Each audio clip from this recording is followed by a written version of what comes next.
আসসালামু আলাইকুম ওয়া রাহমাতুল্লাহি ওয়া বারাকাতুহু। বিসমিল্লাহির রহমানির রহিম। আলহামদুলিল্লাহি রাব্বিল আলামিন ওয়াস সালাতু ওয়াস সালামু আলা সাইয়্যিদিল মুরসালিন নবিয়িনা মুহাম্মদ ওয়া আলা আলিহি ওয়া সাহবিহি আজমাইন ওয়া মান তাবি'আহুম বিইহসানিন ইলা ইয়াউমিদ্দিন, আম্মা বা'দ। ফাকাদ ক্বালা আল্লাহু তাআলা ফিল কুরআনিল কারীম ওয়া মিনান নাসি মান ইয়াকুলু আমান্না বিল্লাহি ওয়া বিল ইয়াউমিল আখির ওয়া মা হুম বিমুমিনিন। আল্লাহ পাক রব্বুল আলামিনের সমস্ত প্রশংসা, সালাত এবং সালাম নাযিল হোক প্রিয় নবী সাল্লাল্লাহু আলাইহি ওয়াসাল্লামের উপর।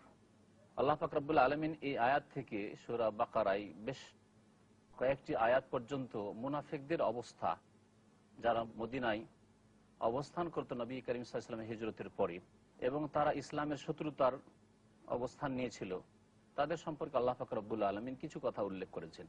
মুনাফিকদের সম্পর্কে বিস্তারিত বর্ণনা কোরআনে কারীমের সূরা তাওবায় রয়েছে।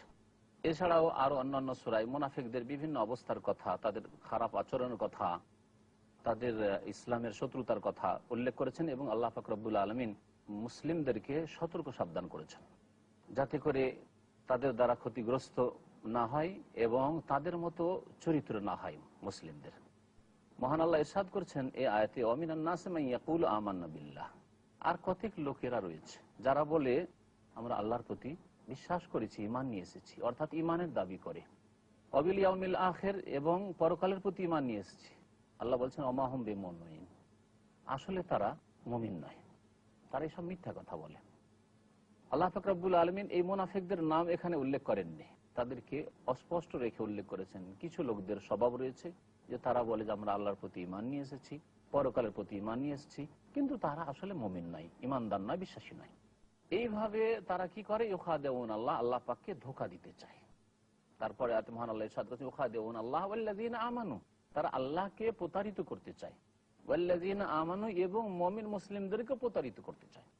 মানুষকে তো ধোঁকা দেওয়া যেতে পারে, কারণ মানুষ অদৃশ্যের কথা জানেন না, চোখের আড়ালের কথা অনেকটাই জানেন না, কিন্তু আল্লাহ পাক রব্বুল আলামিন সম্যক জ্ঞানী, সবকিছুই জানেন। সুতরাং আল্লাহ পাককে ধোঁকা দেওয়ার চেষ্টা করা, আল্লাহকে বিশ্বাস করি বলা মিছামিছি, লা তাখফা আলাইহি খাফিয়া, আল্লাহর উপর তো সেটাকে লুকিয়ে রাখা যায় না। আল্লাহ পাক বলছেন ইউখাদিউন আল্লাহ ওয়াল্লাযীনা আমানু, তারা আল্লাহকে প্রতারিত করতে চায় এবং মুমিনদেরকে প্রতারিত করতে চায়। ওয়া মা ইয়াখদাউনা ইল্লা আনফুসাহুম, আসলে তারা নিজেকেই প্রতারিত করে, অর্থাৎ এই প্রতারণার যে অশুভ পরিণাম রয়েছে সেটা তাদের উপর বর্তাবে, এর শাস্তি তাদেরকে পেতে হবে। ওয়া মা ইয়াশউরুন, কিন্তু তারা উপলব্ধি করেন না, তাদের অনুভূতি শক্তি হ্রাস পেয়ে গেছে যে আমরা নিজেরই ক্ষতি করছি, ইহকাল পরকাল সব কালেরই ক্ষতি করছি, এ কথা তারা বুঝার চেষ্টা করে না। আল্লাহ পাক তারপরে বলছেন ফি কুলুবিহিম মারাদ, তাদের অন্তরে ব্যাধি রয়েছে, তাদের অন্তরে ব্যাধি রয়েছে। ব্যাধি মানুষের এক হচ্ছে শারীরিক ব্যাধি, সেটা আলাদা ব্যাধি, আর অন্তরের ব্যাধি দুই প্রকার। এক হচ্ছে সন্দেহের ব্যাধি, মারদুস শুবহাত, সংশয় সন্দেহের ব্যাধি। মুনাফিকদের সংশয় সন্দেহের ব্যাধি রয়েছে, কলেমা তো পড়েছে নিজের জান বাঁচাবার জন্য বা পার্থিব সুবিধা লাভের জন্য, কিন্তু অন্তরে বিশ্বাস করেনি, অন্তরে কুফরিকে লুকিয়ে রেখেছে। এই যে সংশয়ের ব্যাধি, আল্লাহ সম্পর্কে সন্দিহান, পরকাল সম্পর্কে সন্দিহান, নবী সম্পর্কে সন্দিহান, আল কোরআন সম্পর্কে সন্দিহান, যার ফলে এই ব্যাধিতে লিপ্ত রয়েছে। এ হচ্ছে সংশয়ের ব্যাধি তাদের। আর যারা পাপিষ্ঠ লোক, ফাসিক গুনাহগার লোক, কিন্তু অন্তর থেকে বিশ্বাস করে, তাদের মধ্যে আর এক ব্যাধি রয়েছে। পাপিষ্ঠ লোক, পাপের মনে চাহিদা কামনা বাসনা রয়েছে, কিন্তু আল্লাহকে বিশ্বাস করে, পরকালে বিশ্বাস করে, দুর্বল ঈমানের মানুষ, তাদের মধ্যে আরেক ব্যাধি রয়েছে, যেই ব্যাধিকে আল্লাহ পাক সূরা আহজাবে উল্লেখ করেছে, মারাদুস শাহওয়াত, কুপ্রবৃত্তির অনুসরণের ব্যাধি। অর্থাৎ খেয়াল খুশি কাজ করতে চায়, মনের পূজা করতে চায়, মনে যা বলে তাই করতে চায়, কোনো কাজ মজা লাগে অথচ পাপের কাজ তাই করে। আল্লাহ পাক রব্বুল আলামিন বলেছেন ফালা তাখদানা বিল কওলি ফায়াতমা আল্লাযী ফি কলবিহি মারাদ, হে নারীরা তোমরা পুরুষদের সামনে নরম সুরে কথা বলিও না, না হলে ফায়াতমা আল্লাযী ফি কলবিহি মারাদ, যার অন্তরে ব্যাধি আছে সে লোভ লালসা করবে যে সুযোগ পাওয়া যেতে পারে।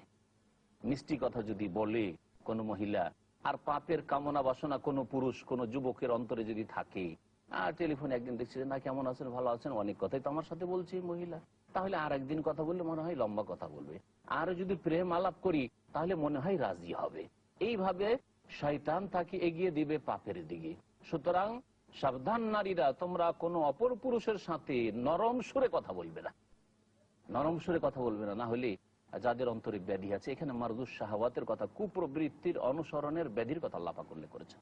এখানে আল্লাহ পাক মুনাফিকদের ব্যাধির কথা, আরেক ব্যাধির কথা, মারদুস শুবহাতের কথা, সংশয়ের ব্যাধির কথা আল্লাহ বলছে, তাদের অন্তর সংশয়ের ব্যাধি আছে, সুতরাং তারা সন্দেহ করে। ফাযাদাহুমুল্লাহু মারাদা, আল্লাহ পাক তাদের ব্যাধিকে আরো বৃদ্ধি করে দিয়েছেন। কেন? এই জন্য তারা চিকিৎসার চেষ্টা করেনি। আপনি যদি অসুস্থ হন আর চিকিৎসার যদি চেষ্টা না করেন, রোগ নিরাময় করার চেষ্টা না করেন, তাহলে রোগ বেড়ে যাবে।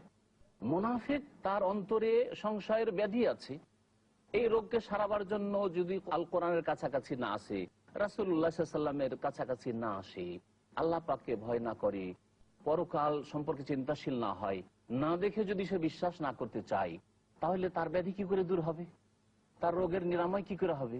এই জন্যই ফাযাদাহুমুল্লাহু মারাদা, তাদের ব্যাধিকে আল্লাহ পাক বাড়িয়ে দিয়েছেন। ওয়ালাহুম আযাবুন আলীমুন বিমা কানু ইয়াকযিবুন,